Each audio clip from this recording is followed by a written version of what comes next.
Sometimes I wonder if everything would have been different if I'd never trusted them. My parents' voices still echo clearly in my mind, full of warmth and hope, proudly telling everyone who would listen about my bright future.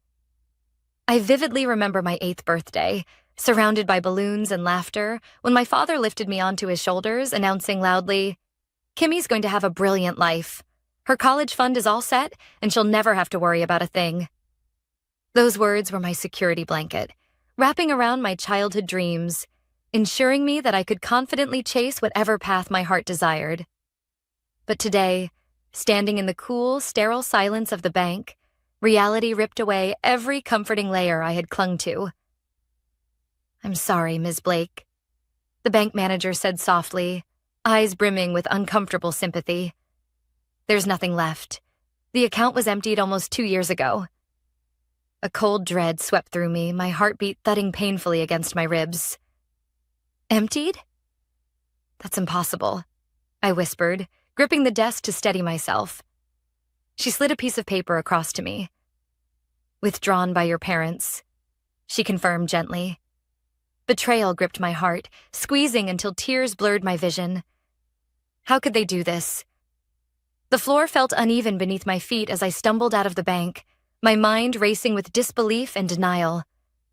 Each memory now twisted cruelly into something painful rather than reassuring. Driven by confusion and anger, I stormed into my parents' house. My mother was seated at the kitchen table, calmly sipping coffee as though she hadn't just torn my world apart. My father stood by the window, staring out absently. "How could you?" My voice trembled with hurt and accusation. "You took everything from my savings. Why?" They exchanged a glance, not a hint of remorse visible. My mother's voice was steady, almost dismissive. "Eva needed it more, Kimberly. She's struggling." "Struggling?" I echoed, barely recognizing my own voice. "Eva just bought a house. I was counting on that money." "Yes," my father interjected coldly, his gaze finally shifting to meet mine. "Eva bought her home because we helped her. She's had difficulties you wouldn't understand. You've always been the spoiled one. It's time you learned to stand on your own." His words struck like physical blows, robbing me of breath. Spoiled? All my life I'd carefully followed their rules, worked tirelessly to make them proud, yet somehow it was never enough. The unfairness of it burned sharply in my chest, my body shaking from hurt and confusion. "But you said it was mine, for my future," I whispered, my voice barely audible. My mother sighed, setting down her cup, irritation flashing in her eyes. "Eva deserved it more. Honestly, Kimberly, it's always been so easy for you. Can't you handle one setback without throwing a tantrum?" I stood frozen, the sting of her words reopening every old wound I'd buried beneath smiles and assurances. A wave of nausea rose in my throat. My childhood trust shattered completely, the warmth replaced by a harsh, unforgiving chill. The parents I thought I knew, who I believed protected me, had just made it clear how disposable I truly was. "You lied to me," I said, my voice strengthening with a raw edge of determination. "All these years, you let me believe I mattered to you just as much as Eva." My father turned away dismissively, returning his gaze to the garden outside. "Grow up, Kimberly. This is real life. Not everything revolves around you." Their casual cruelty pierced deep, embedding itself in my heart. But amid the pain, something else began to simmer. A defiant fire, sparked by the harsh truth they'd forced upon me. I wouldn't be their doormat anymore. As I turned to leave, tears blurred my vision again, but they were different this time. Fueled by anger, betrayal, and the first seeds of a plan forming in the quiet chaos of my mind. They believed they'd silenced me, kept me neatly in line. They didn't know how wrong they were. Stepping outside, I sucked in a shaky breath, determined and unbroken. I knew what I had to do. My parents had rewritten my past without permission, but I would take control of the future. They'd learn the consequences of betraying someone they never imagined would fight back. That night, sleep eluded me as memories flooded back, revealing patterns of favoritism I'd long ignored. I recalled countless birthdays where Eva received extravagant gifts while mine were forgotten entirely, brushed aside with casual apologies. My academic achievements, met with indifferent nods, paled next to their praise for Eva's minor accomplishments. Every family conversation subtly revolved around Eva's needs, her mistakes rationalized away, while my own were magnified as proof of selfishness. Desperate for support, I decided to confront Eva, hopeful she might acknowledge my pain. I found her lounging casually on her patio, sipping wine, surrounded by friends whose laughter stilled as I approached. "Eva, we need to talk," I began carefully, fighting to keep my voice steady. She raised an eyebrow, smirking dismissively. "About what now?" "Our parents used my savings for your house," I stated plainly, waiting for any sign of remorse. Eva laughed loudly, mocking amusement clear in her eyes.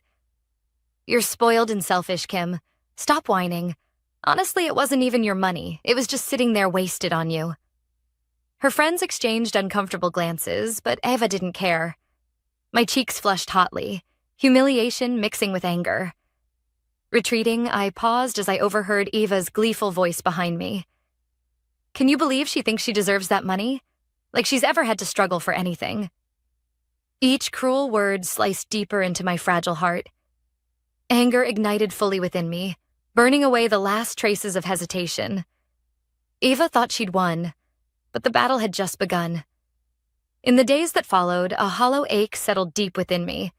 My parents had always assumed I was strong enough to handle anything alone, their neglect disguised as confidence in my independence. But now, faced with their undeniable favoritism, I felt utterly invisible. At a family gathering, I quietly drifted from one conversation to another, always on the fringes. My mother's laughter echoed sharply as she described Eva's new house to distant relatives. My father's proud voice boomed as he spoke of Eva's so-called achievements, conveniently overlooking her numerous mistakes. Feeling suffocated, I stepped onto the porch for fresh air, only to find Uncle Richard leaning against the railing, watching me with kind eyes. Richard had always been gentle, observant, and thoughtful, the one family member who genuinely seemed to notice me. "Hey, Kim," he said softly, concern evident in his tone. "You doing okay?" My throat tightened, emotion flooding to the surface. Unable to hold back, I admitted everything: the betrayal, Eva's mockery, and my parents' cruel indifference. Richard listened silently, his eyes growing darker with understanding and sympathy. "I'm so sorry, Kimberly," he finally said, voice thick with sincerity. "I've watched them treat you unfairly for years, and I should have said something sooner." I shook my head, wiping tears from my cheeks. "It's not your fault, Uncle Richard." He sighed heavily, staring into the distance. "Family loyalty should never come at the expense of your own self-worth, Kim. Remember that." Richard's words resonated deeply, planting a powerful realization within me. All my life, I desperately sought my parents' approval, believing loyalty to family was unconditional. But in that moment, clarity struck fiercely. I owed nothing to those who consistently treated me like an afterthought. With renewed strength, I met Richard's eyes, determination hardening my voice. "You're right. They've made their choice. And now I'll make mine." A gentle smile tugged at Richard's lips, pride clear in his eyes. "Whatever you choose to do, Kimberly, know that you aren't alone." His unwavering support was the lifeline I desperately needed, igniting my courage. It was time my family faced the consequences of their actions. I spent days carefully gathering evidence, determined not to leave any loose ends. Each step forward felt simultaneously empowering and devastating, the cruel necessity of exposing the very people who had raised me creating a constant ache in my chest. But the more I uncovered, the more I realized how deeply their betrayal ran. In a quiet office downtown, I sat across from a lawyer, my fingers nervously twisting in my lap. "Your parents didn't just withdraw the funds," she explained gently, her eyes kind yet serious. "They committed bank fraud. Kimberly, your signature was forged. They falsified investment documents. This is a serious crime. My heart pounded painfully. Hearing those words aloud, the gravity of my parents' actions truly settled over me. The betrayal had gone beyond emotional wounds. It was criminal. I swallowed hard, steadying my voice. What happens next? She slid a file towards me. We build a case. But once you move forward, Kimberly, there's no turning back. I nodded slowly, resolute. They didn't leave me a choice. After leaving the lawyer's office, the weight of my decision pressed heavily on my shoulders. I needed reassurance, someone to lean on. Uncle Richard had always been my anchor, and instinctively I went to him again. We met at a quiet cafe, where his gentle presence calmed my restless heart. Uncle Richard, I began softly, sipping the warm tea that barely soothed my nerves. Did you know about this? About them taking my money? He sighed deeply, regret evident in his eyes. I didn't know how far they'd gone. I confronted them once about their favoritism toward Eva. But instead of listening, they shut me out completely. I've regretted not pushing harder ever since. His admission stung, but also confirmed I wasn't overreacting. My pain was valid. Richard reached out, placing a comforting hand over mine.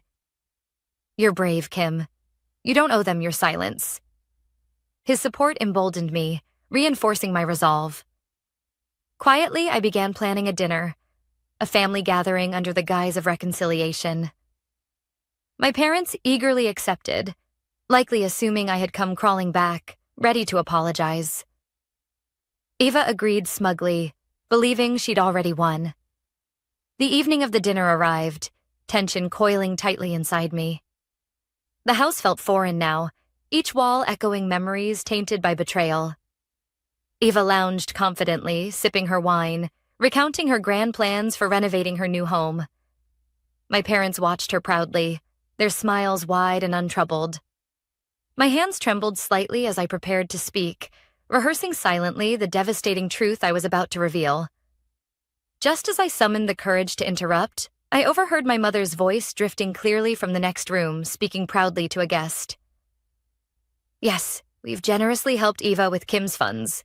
Eva deserved it far more, considering how much she's overcome. Kimberly will manage. She always does. Her words pierced deeply, reigniting the fresh wound of betrayal. Taking a steadying breath, I stepped deliberately into the dining room, feeling everyone's eyes shift to me. Actually, I began calmly, voice strong despite my racing heart.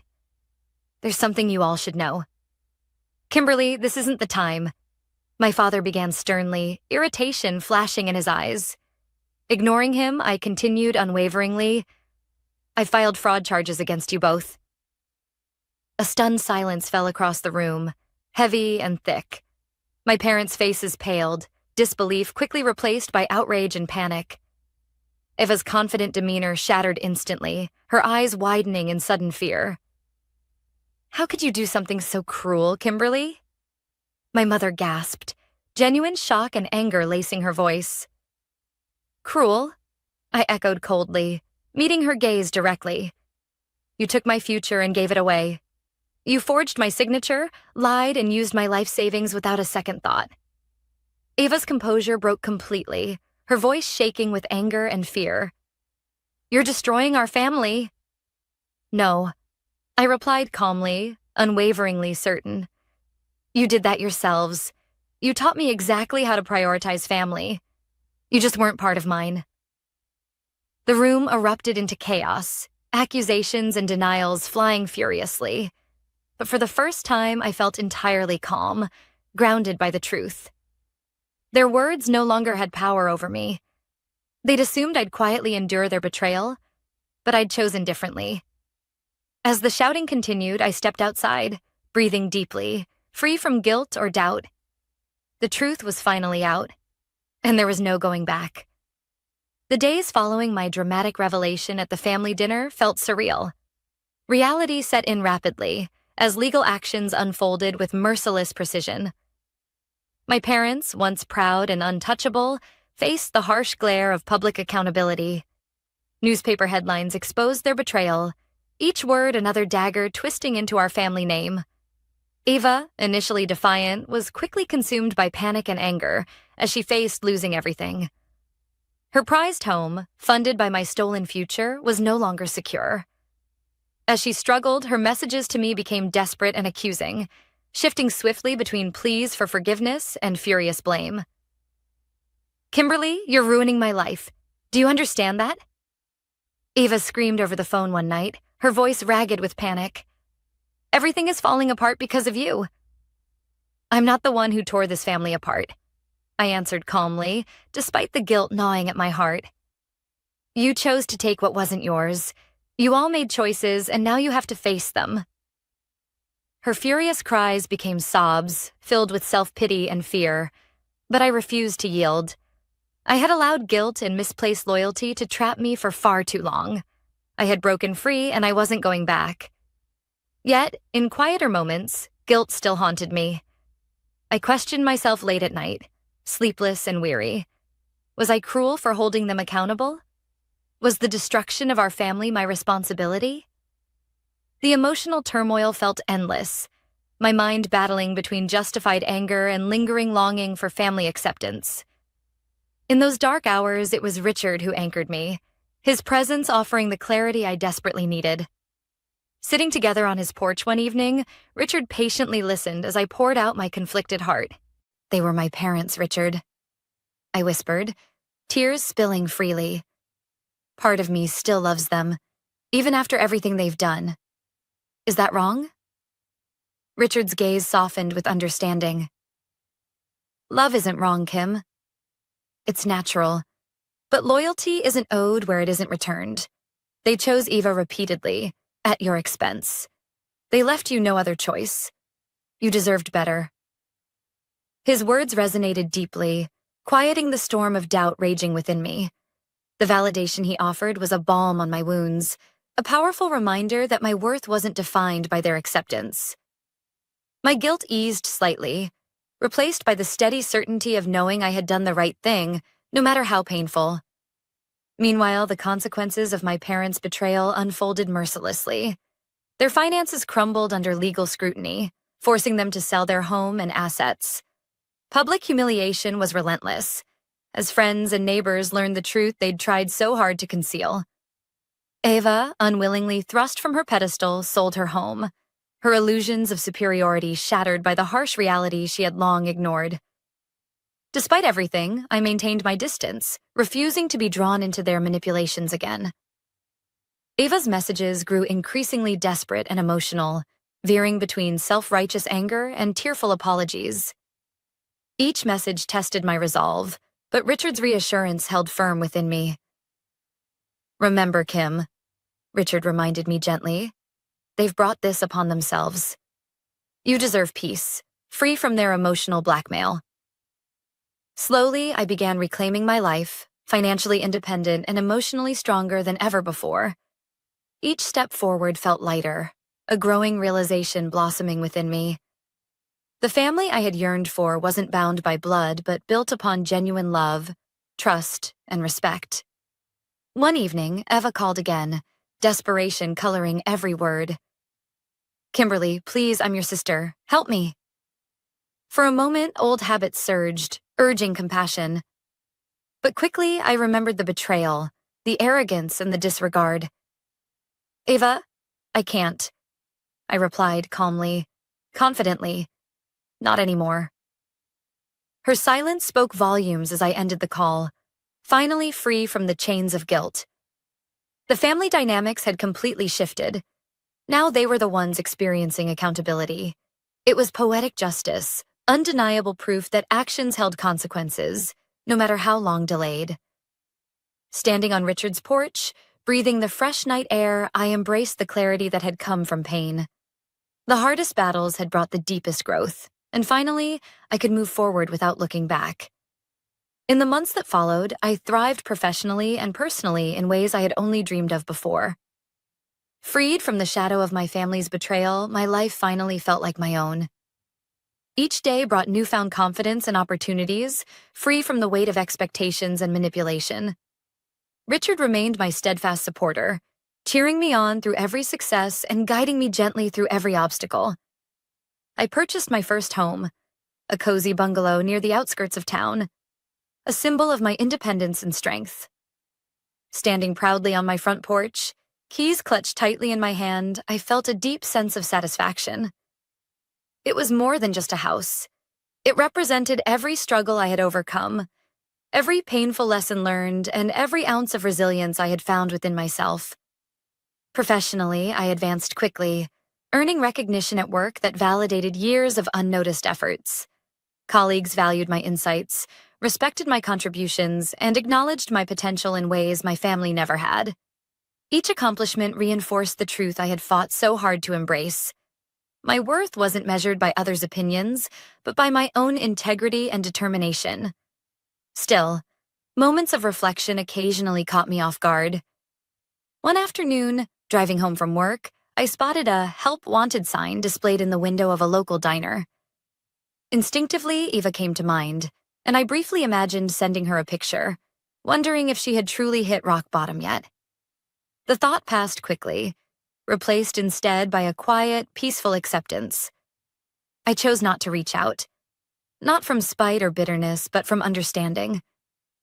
Our paths had diverged irreparably, and I no longer felt responsible for her choices or their consequences. Letting go, I drove past the diner, a faint smile playing across my lips. It was a small victory, but significant nonetheless. Despite everything, Eva occasionally sent desperate emotional messages begging for financial help or forgiveness. Each message tugged briefly at old, buried emotions, but I remained firm. I had learned that forgiveness didn't mean sacrificing boundaries, nor did compassion mean opening myself up to further harm. With each firm but gentle refusal, I reclaimed a piece of myself once surrendered to misplaced loyalty. As time passed, the space left by my family's absence gradually filled with genuine connections and authentic friendships. Colleagues became close friends, neighbors turned into companions, and Richard's quiet, steady presence anchored my newfound community. These relationships showed me what true family could look like, built on mutual respect, trust, and kindness. On a sunny weekend morning, Richard and I sat together on my porch, sipping coffee and enjoying comfortable silence.